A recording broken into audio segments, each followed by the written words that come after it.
देखिए, आज जो हम टॉपिक स्टार्ट करने जा रहे हैं आपके साथ इस सेशन में, हम लोग एक्सेल में चार्ट के बारे में डिस्कस करेंगे।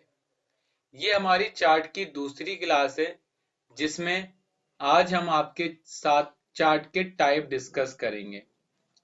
हमने अपनी लास्ट क्लास में आपके बारे में चार्ट का इंट्रोडक्शन बता दिया था, चार्ट के एरिया के बारे में, चार्ट के प्लॉट एरिया के बारे में, सेकंड एक्सिस के बारे में, और जो मिसलेनियस बातें थी वो हमने लास्ट क्लास में डिस्कस कर ली। आज हम आपके साथ चार्ट के अंदर उसके टाइप सीखेंगे कि एक्सेल में चार्ट कितनी तरह के होते हैं। तो मैं यहाँ पर आपके साथ चार्ट सेकंड क्लास वीडियो को स्टार्ट कर रहा हूँ, या फाइल को ओपन करिए जो हम आपके साथ आज डिस्कस करेंगे, जिसमें आपने यहाँ चार्ट देख रहे हैं, जिसमें मैंने यहाँ नेम लिखा है, जैन फेब मार्च अप्रैल का चार्ट लगाया। ठीक है, आपको अगर सबसे पहला चार्ट आता है कॉलम चार्ट। अगर हम बात करें तो कॉलम चार्ट का मेन पर्पस होता है किसी का कंपेयर करने के लिए हम कॉलम चार्ट को लगाते हैं। अगर आपसे कोई पूछे कॉलम चार्ट का क्या यूज है, तो आप उनको बोलोगे कि कॉलम चार्ट का यूज हमें डाटा को कंपेयर करने के लिए यूज किया जाता है। जैसे आप ये देख रहे हो, अब जब आप चार्ट लगाते हो, चाहे आप कॉलम चार्ट लगाओ या फिर आप कोई और चार्ट लगाओ, तो उनके टाइप होते हैं। एक होता है 2D कॉलम चार्ट, यहां से आपने लगा दिया। एक होता है आपका स्टिक कॉलम चार्ट। अगर आपने देखा यहाँ तो 5 कॉलम बन गए, जैसे अभिलाष इसमें 5 बार है तो यहाँ 5 हो गए। आप चाहते हो नहीं एक ही बन जाए, तो यहाँ पर होता है स्टिक कॉलम चार्ट, तो आप इसे क्लिक कर दोगे तो वो इस तरीके से बन जाएगा। अभी तो एरिया यही सिलेक्ट था, मैंने इसे सिलेक्ट करा और कॉलम चार्ट में जाकर मैंने दोबारा से लगाया। मैं नाम पर गया, इंसर्ट पर गया, कॉलम में जाके, और एक होता है आपका स्टिक कॉलम चार्ट। मैंने जैसे ही क्लिक करा ना, तो ये क्या करेगा, उन कॉलमों को जो ये 5 पार्टों में दिख रहे थे वो एक पार्ट में कवर कर देता है। किसमें कवर कर देता है? एक पार्ट में। अगेन रिपीट करता हूं मैं दोबारा से, मैं इंसर्ट में गया। अगर मैं ये कॉलम चार्ट लगाता हूं तो ये क्या करता है, जितनी बार उसका नाम होगा या जितने उसके सब टाइप होंगे, जैसे जैन, जैसे फेब, जैसे मार्च, जैसे अप्रैल, जैसे मई, जैसे जून, तो ये उनके यहाँ पर कॉलम बना देगा। यहाँ पर उनके क्या बना देगा? ये कॉलम बना देगा। ठीक है, लेकिन पता है हमें कई बार कॉलम नहीं चाहिए होती, हम चाहते हैं एक ही बन जाए अभिलाष का और उसी के अंदर सब कुछ आ जाए। तो आप इंसर्ट में जाएंगे, कॉलम में एक होता है स्टिक कॉलम चार्ट। जैसे ही आप स्टिक कॉलम चार्ट करोगे ना, तो वो क्या करेगा, उसका एक ही कॉलम बनाएगा लेकिन उसको पार्ट में बांट देगा। जैसे इसका कितने परसेंट कंट्रीब्यूशन है, इसका कितना, इसका कितना, इसका कितना, इसका कितना। अगर आप वैल्यू लाना चाहते हैं तो आप इस पर क्लिक करें, ऐड डाटा लेबल पे जाएं, तो यहाँ देखो वैल्यू आ गई।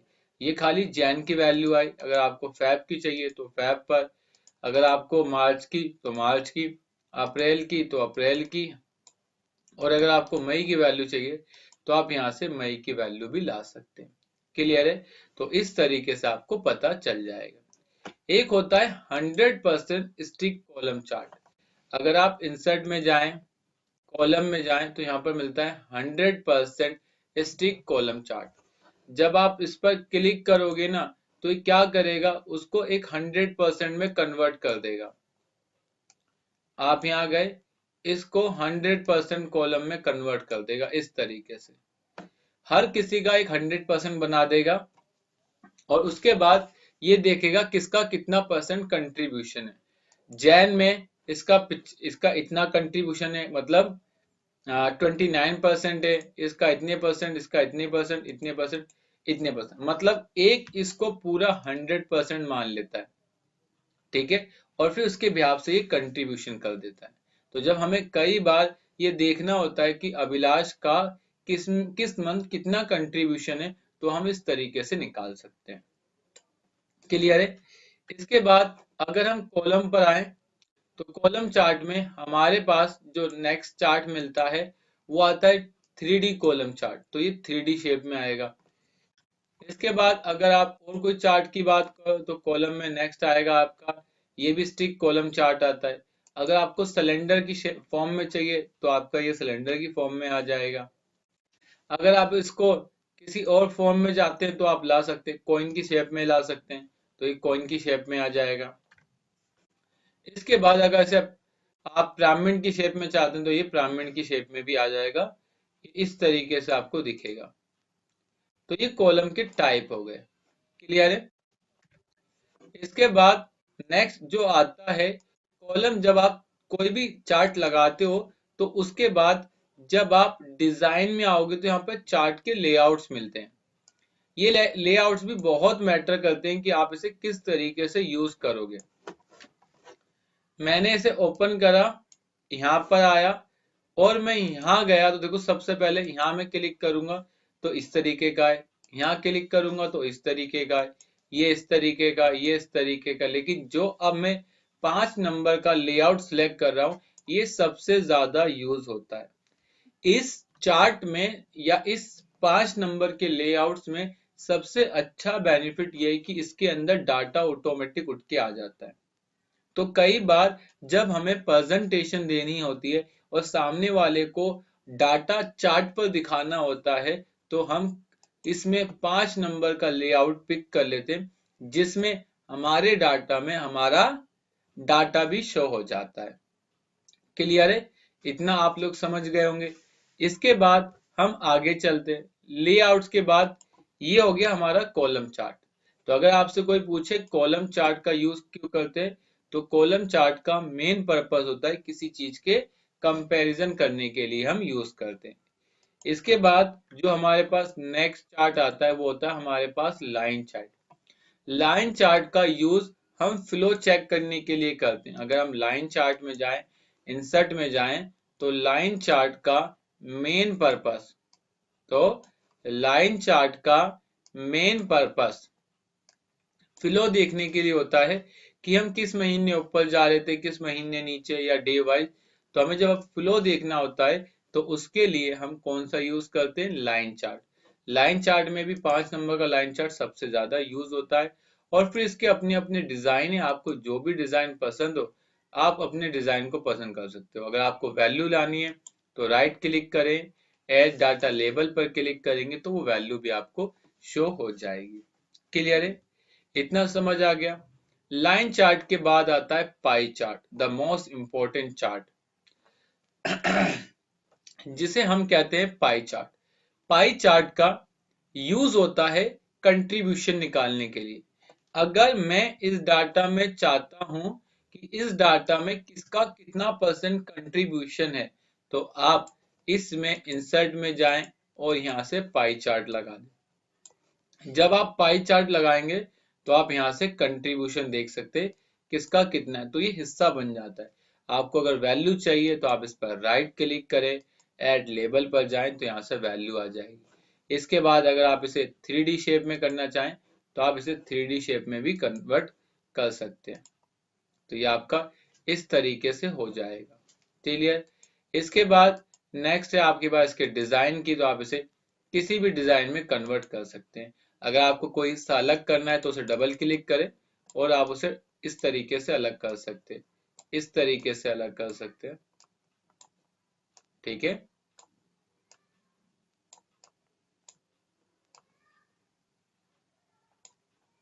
ठीक है, तो इस तरीके से अलग हो जाएगा। क्लियर है? तो अगर आपसे कोई पूछे पाई चार्ट का यूज क्या है तो आप साफ बोलोगे कि सर पाई चार्ट का यूज कंट्रीब्यूशन निकालने के लिए किया जाता है। इसके बाद आप इंसर्ट में आएंगे, पाई चार्ट में यहाँ से आपको 3D पाई चार्ट ही मिल जाएगा। और उसके बाद अगर आपको कोई हिस्सा चाहिए तो डबल क्लिक करके एक हिस्से को डबल क्लिक कर दे तो अलग हो जाएगा। इतना हो गया। इसके बाद पाई चार्ट में एक और मिलेगा, पाई ऑफ पाई। पाई ऑफ पाई के अंदर क्या होता है, एक पाई तो बड़ा बनेगा और दूसरा उसका सब पार्ट बनेगा। जैसे अगर मैं इस डाटा को आपको दिखाऊं तो इस डाटा में कुछ नाम ऐसे जिनका सेल बहुत ज्यादा है, लेकिन इसमें आकिब और नेहा एक ऐसा डाटा है जिनका नंबर 1 2 है, जिनका डाटा बहुत कम है। लेकिन इनकी क्वांटिटी कम होने का रीजन ये कि ये ऐसा प्रोडक्ट बेचते हैं जो 100 के बराबर होता है। ये अगर ये कंप्यूटर बेचते हैं ना तो ये सर्वर लगाते हैं।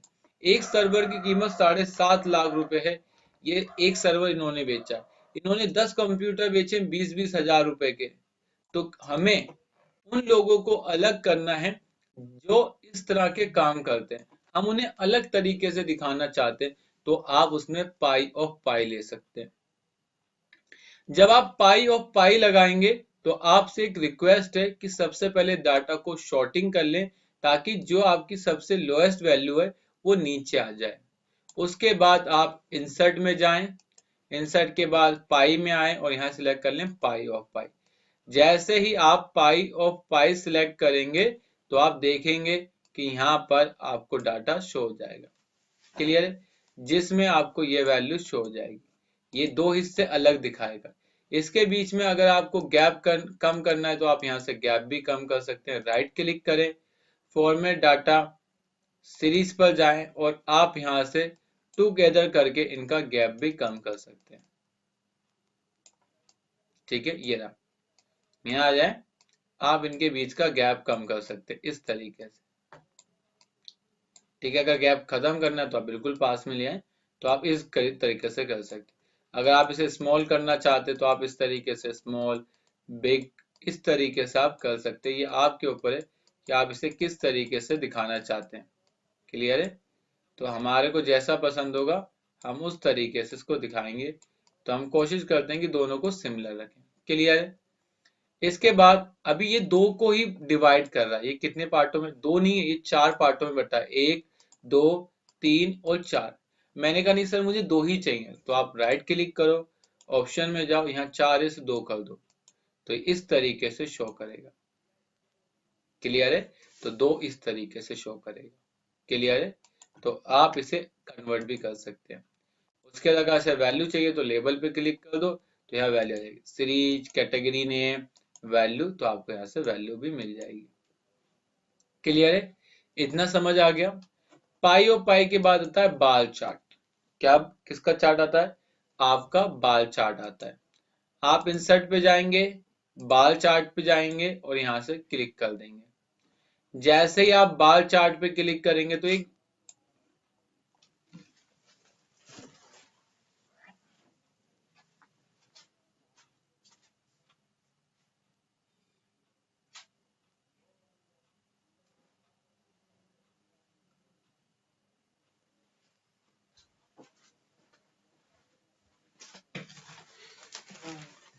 जैसे ही आप बाल चार्ट पे क्लिक कर देंगे तो ये इस तरीके का आपका बाल चार्ट बन के आ जाएगा।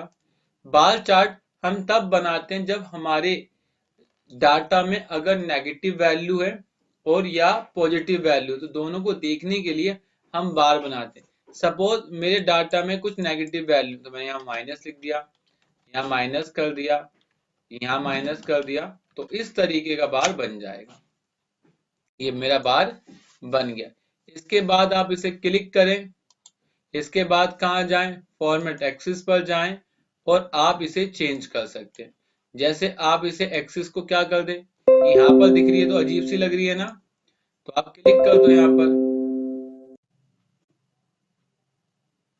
पर एक्सिस को कर दो हाई, तो यहाँ चला जाएगा। लो कर दो तो यहाँ आ जाएगा। ठीक है, और आप इस तरीके से कर सकते हैं। तो अब देखो कॉलम चार्ट में आपको पता चलेगा ये वैल्यू नेगेटिव की, ये वैल्यू पॉजिटिव। अगर आप चाहते हो नेगेटिव वैल्यू अलग तरीके से दिखे तो आप फिल में जाके बोल सकते हो इनवर्ट इफ नेगेटिव। तो अगर नेगेटिव होगी तो इस तरीके से दिखेगी, और अगर आप चाहते हो तो यहाँ से कलर भी कर सकते हो। ठीक है, ये अलग दिखेगी, और आप वेरी कलर कर दोगे तो सब इस तरह से आपको कलर में दिखेंगे। तो ये बाल चार्ट है आपका। तो बाल चार्ट हम तब बनाते हैं जब हमारे डाटा में कोई नेगेटिव वैल्यू होती है, तो उस केस में हम बाल चार्ट का बहुत ज्यादा यूज करते हैं। बाल चार्ट के बाद एरिया चार्ट आता है। एरिया चार्ट और लाइन चार्ट दोनों सेम है। लाइन चार्ट और एरिया चार्ट दोनों सेम है, उनमें कोई डिफरेंस नहीं है। अगर मैं बात करूं एरिया चार्ट में, तो बस इतना डिफरेंस है कि इसमें एरिया बन के आ जाता है और लाइन चार्ट में एरिया बनकर नहीं आता। बस इतना ही फर्क है और कोई फर्क नहीं है।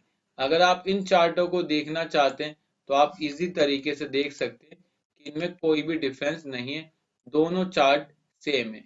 उसमें लाइन बन जाती है, इसमें एरिया बन जाता है बस।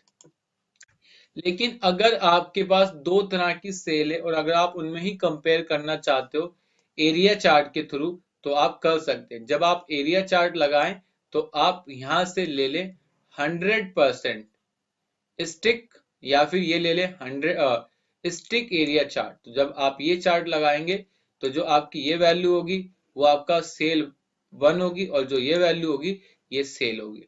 तो आप इस तरीके से निकाल सकते हैं कि आपके किस एरिया में कितनी परसेंट सेल है। लेकिन आप इसे 100% वाला चाहते हैं तो आप 100% स्टिक कॉलम चार्ट भी लगा सकते हैं। आप यहाँ क्लिक करें और जैसे, तो इसमें इस वाली वैल्यू को तो ये क्या कर देगा, इस वाली वैल्यू को हम किस में कन्वर्ट कर देंगे, इस वाली वैल्यू को हम कन्वर्ट कर देंगे किसमें, सेल 1 मान लेंगे और इस वाली वैल्यू को सेल मान लेंगे और फिर देखेंगे कि हमारा सेल 1 और सेल 2 में क्या कंपेयर है। क्लियर है?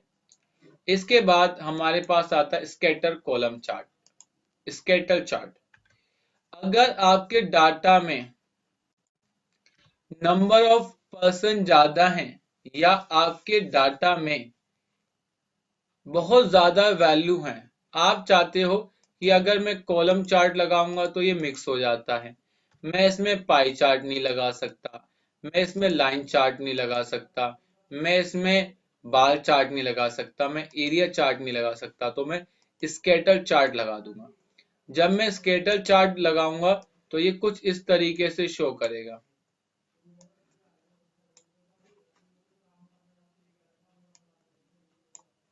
इस तरीके से शो हो जाएगा। क्लियर है?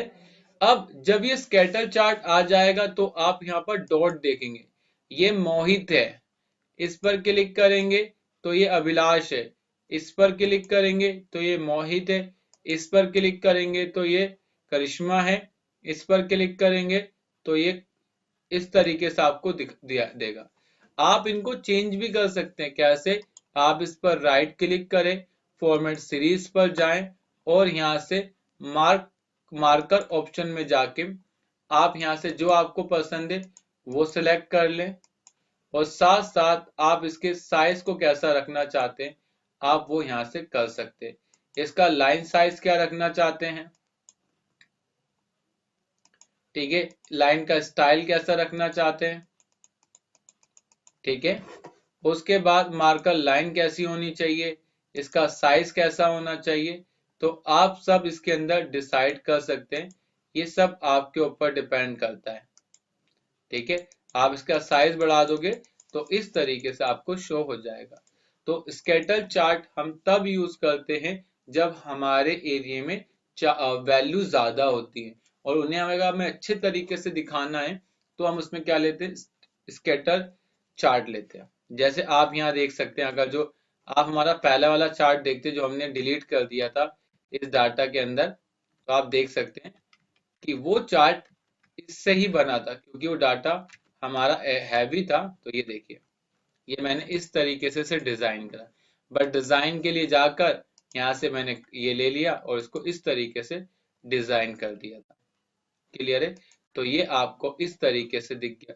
इसके बाद स्कैटर चार्ट के अंदर एक खासियत और है कि जब आप स्कैटर चार्ट लगाते हो ना, जैसे मैंने इस एरिया को सिलेक्ट करा, एरिया सिलेक्ट हो गया, इसके बाद इंसर्ट में गया, स्कैटर चार्ट में आया, तो एक स्कैटर चार्ट विद लाइन होता है, इसमें क्या आती है, लाइन बन के आ जाती है। बस इतना फर्क है ये भी सेम, लेकिन इसमें लाइन बन जाती है, इस वाले में लाइन बन के नहीं आई थी। ठीक है, तो अगर आप भी चाहते हो तो आप स्कैटर में जाके इस पर क्लिक कर दो तो इस तरीके से आ जाएगी। तो फिर आपको समझने में थोड़ी डिफिकल्टी हो सकती है। ठीक है, इस तरीके से। स्कैटर के बाद आता है स्टॉक चार्ट। इसके बाद क्या आता है, स्टॉक चार्ट। अगर आपके पास शेयर बाजार का काम है, अब अदर चार्ट की बात हो रही है और अदर चार्ट में स्टॉक चार्ट की बात हो रही है।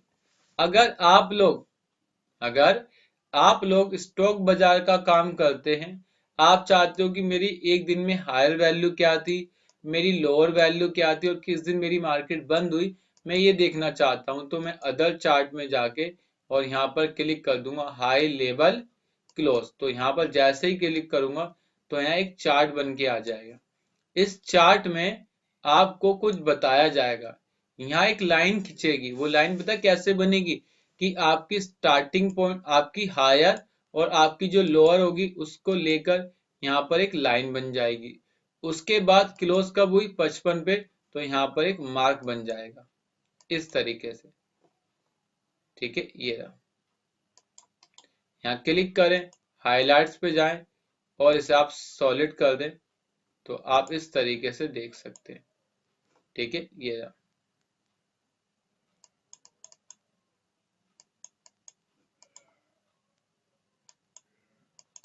ठीक है ना, ये अब सिलेक्ट हो गया। इसे सिलेक्ट करें, पॉइंट पर जाएं और यहां से इसकी वैल्यू को बढ़ा दें तो ये इस तरीके से दिखेगा। ठीक है, इसके बाद आप इसमें जो भी पसंद है आप वो ले सकते हैं। ज्यादा बढ़ा दिया मैंने, ठीक है, तो आप ये ले सकते हैं। ठीक है, ये आपको समझ आ गया, तो ये आपको बहुत अच्छा काम करेगा।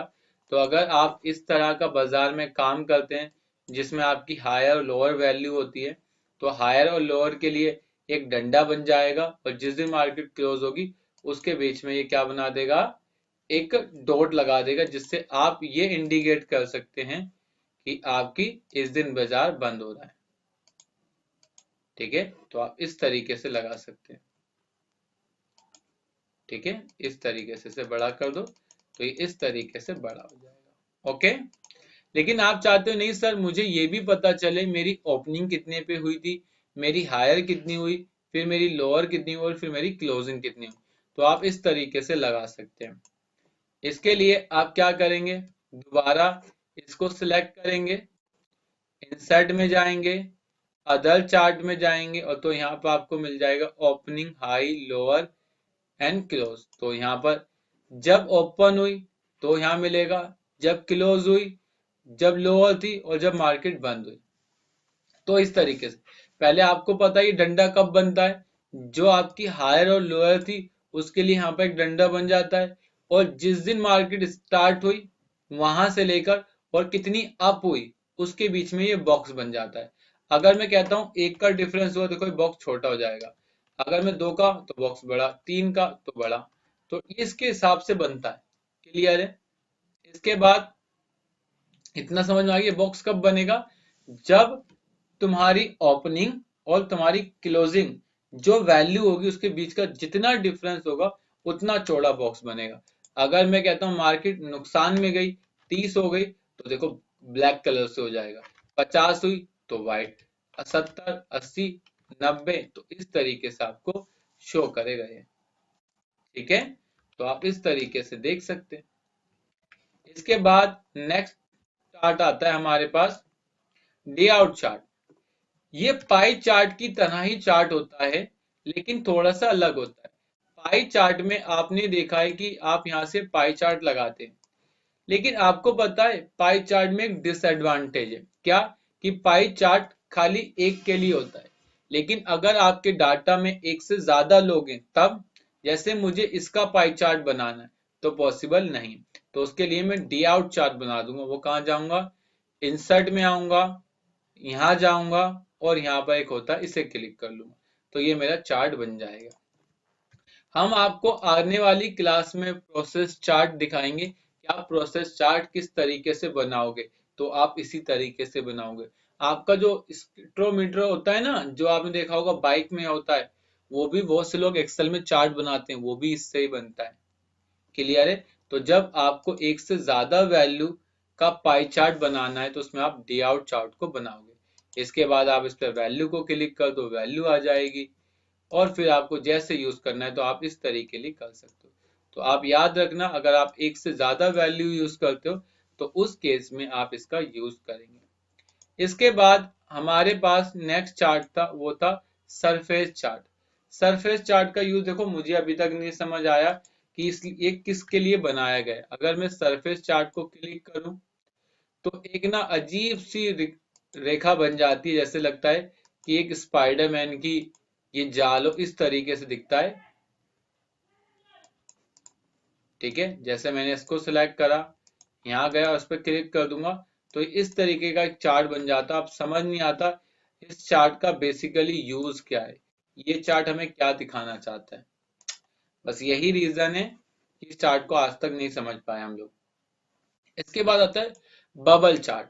ये एक अच्छा चार्ट है जब आपकी सेल और आपको अपनी क्वांटिटी का मैच करना है कि आपने जितनी सेल करी उसमें कितनी क्वांटिटी यूज करी, तो उसके लिए हम बबल चार्ट लगाते हैं।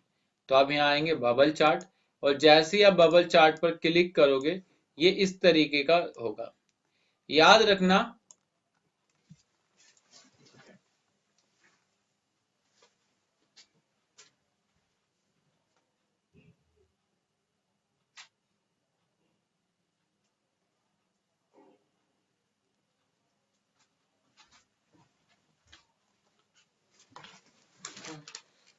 याद रखना जब आप बबल चार्ट बनाओगे तो उस समय ये चार्ट बनता कैसे। सबसे पहले चार्ट बनने के लिए ये दो चीजें रखता है। इसकी हाइट जो बढ़ती है वो इसकी सेल की क्वांटिटी से बढ़ती है, और जो ये चौड़ा होता है वो क्वांटिटी से होता है। जैसे मैं सेल कम कर दूंगा तो इसकी हाइट कम हो जाएगी, क्वांटिटी कम कर दूंगा तो बलून का साइज भी कम हो जाएगा। तो ये बलून का साइज मोटा और चौड़ा इसकी सेल और क्वांटिटी पर बेस होता है। अगर आपकी सेल ज्यादा होगी तो बलून की हाइट बढ़ेगी, लेकिन जब आपकी क्वांटिटी ज्यादा होगा तो ये मोटा होगा, इस तरीके से। क्लियर है। तो हम बलून चार्ट का यूज तब करते हैं जब हमें दो बीच के दो चीजों को मिलाकर इस तरीके से चार्ट बनाना है। क्लियर है। इसके बाद आपका आता है रिडाल चार्ट। ये एक बहुत अच्छा चार्ट है। जब किसी कंपनी के अंदर किसी को बेंचमार्क दे रखा है और उससे कहा है कि अगर तुम्हारी 50% तक गलती होती है तो हम उसे इग्नोर करेंगे, और अगर आपकी गलती 50 से ज्यादा हो गई तो हम तुम्हें हाईलाइट करेंगे। क्लियर है। तो उसके लिए हम रेडार चार्ट की मदद लेते हैं। रेडार चार्ट बड़े बड़े एरियो में यूज होता है। जो बड़ी बड़ी कंपनियां है ना, जहां पर क्वालिटी जो क्वालिटी है उसे चेक करने के लिए हम रेडार चार्ट का यूज करते हैं। हम क्या करेंगे, इंसर्ट पर आएंगे, अदर चार्ट में, और यहां से होता है एक रिडाल चार्ट। जैसे ही हम रिडाल चार्ट पर क्लिक करेंगे, आपका डाटा कितना भी बड़ा हो ये एक अच्छे तरीके से दिखता है। अब इसमें जो बेंचमार्क था उसने उसके लिए एक सर्कल बना दिया। जो इस सर्कल के अंदर थे वो अच्छे हैं, जो इस सर्कल से बाहर हैं वो गलत है। जैसे हिमांशु की बात करें तो हिमांशु ने 50 कितनी है, हिमांशु एक ही है ना। हाँ हिमांशु, ठीक है। ये देखो बेंचमार्क है, ये सब 50 पे आ गया। अब जैसे हिमांशु 10 पर है तो कोई दिक्कत नहीं है।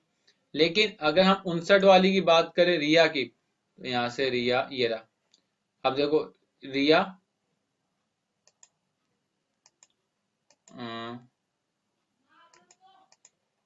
ठीक है, अब मैं ऐड करता हूँ, ऐड लेवल।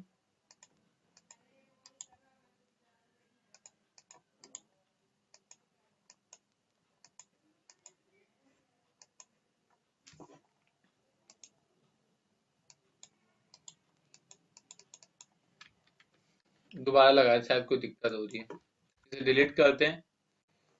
इसमें आते हैं रिडाल चार्ट, ठीक है, और यहाँ से सिलेक्ट कर लेते हैं। ठीक है, इसको बड़ा करते हैं।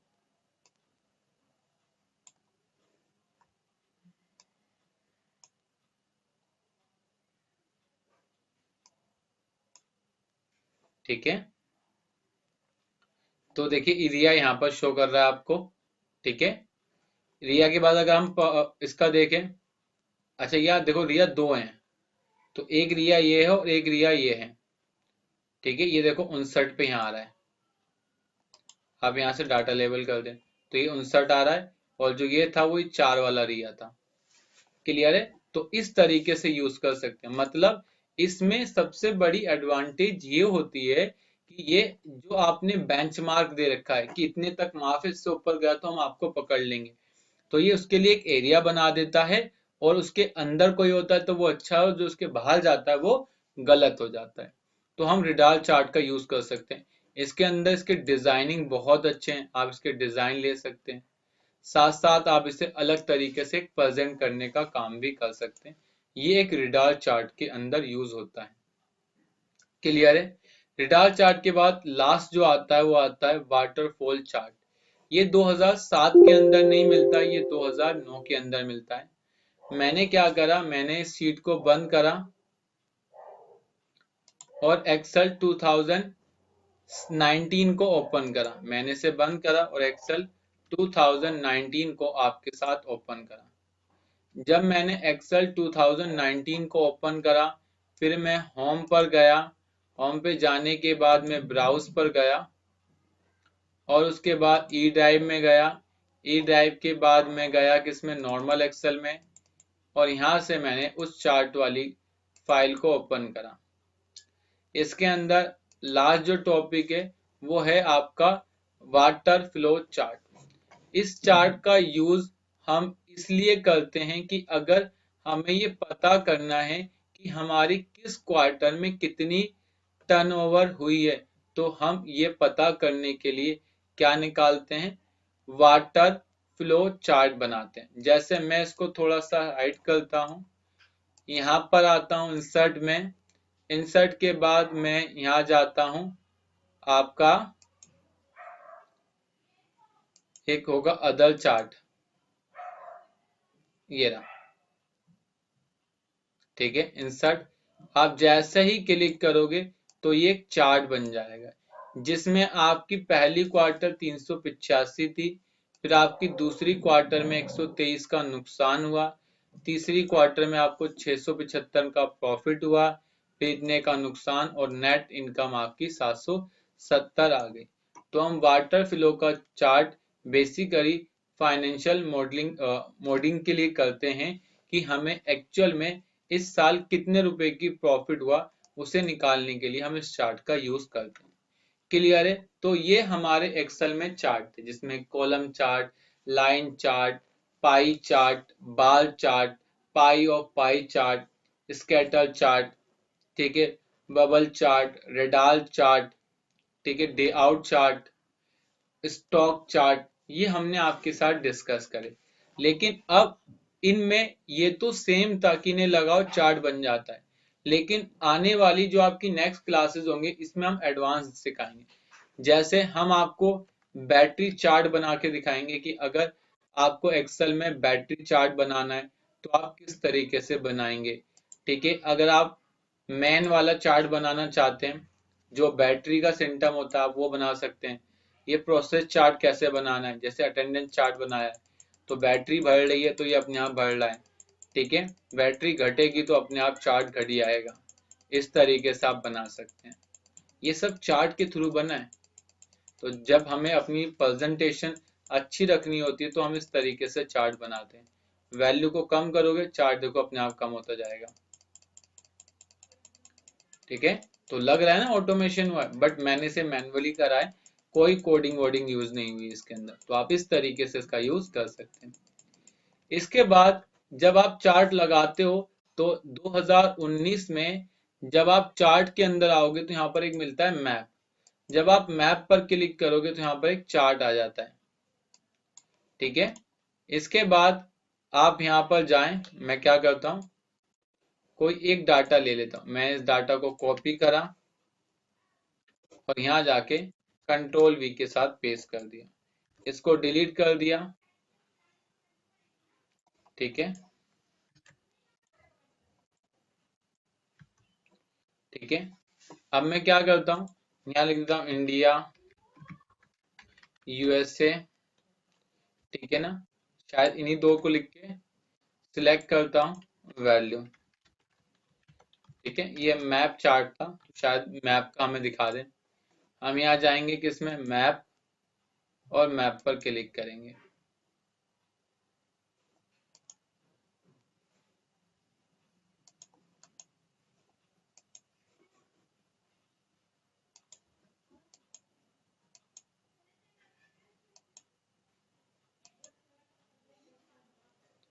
ठीक है ना, देखो ये एक चार्ट आ जाएगा।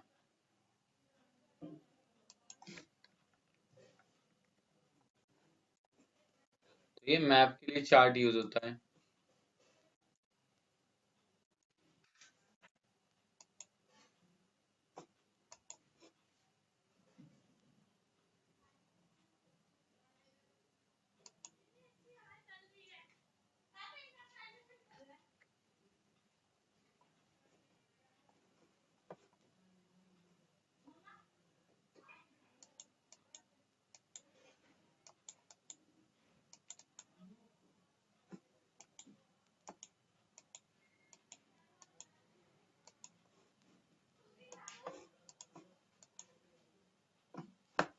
ठीक है ना, तो हम क्या कर सकते हैं ना, इसको उसी चार्ट मतलब हम अपनी कंट्री लिखें तो ये अपने आप वहां पर वैल्यू को पुट अप कर देगा। ठीक है, जैसे यूएसए को सिलेक्ट कर दिया इसने, और इसने किसको, इंडिया को हाईलाइट कर दिया। आप इस पर जाएं, ऐड डाटा लेबल कर दें, तो आप देखेंगे कि आपकी यूएसए में इतनी की सेल है और आपकी इंडिया में इतनी की सेल है। ठीक है, अगर आपको कोई और कंट्री चाहिए तो आप और कंट्री लिख सकते हैं। ठीक है, तो आप इस तरीके से कर सकते हैं एक्सेल के अंदर।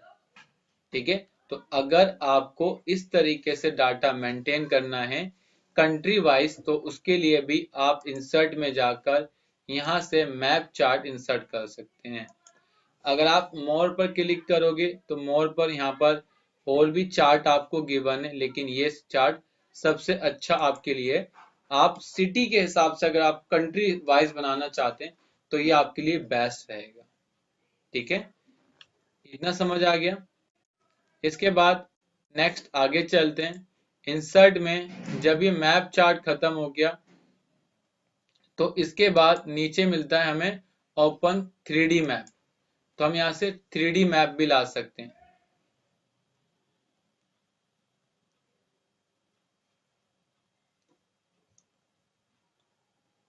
ठीक है, तो ये आपका 3D मैप आ जाएगा इस तरीके से। ठीक है, तो आप इसको यूज कर सकते हैं अच्छी तरीके से।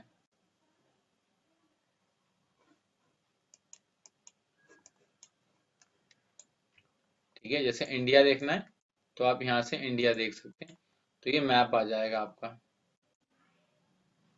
ठीक है, आ जाए, तो ये आपका 3D मैप था। ठीक है, तो ये हमारा चार्ट की कैटेगरी खत्म हो जाती है। आज हमने आपके साथ एक्सेल में चार्ट के टाइप भी डिस्कस कर लिए, और लास्ट क्लास में आपसे चार्ट से रिलेटेड बेसिक बातें कंप्लीट करी थी। अब हम आपको चार्ट की एक क्लास और देंगे जिसमें हम चार्ट से रिलेटेड एडवांस चार्ट के बारे में डिस्कस करेंगे कि आप चार्ट का यूज करके अपनी रिपोर्टों को किस तरीके से चेंज कर सकते हैं। ठीक है, ये हमारी आने वाली क्लास में होगी, और एक क्लास और हम आपके साथ डिस्कस करेंगे जो चार्ट की बात करेगी। तो बस आज के लिए इतना ही। Thank you for watching video.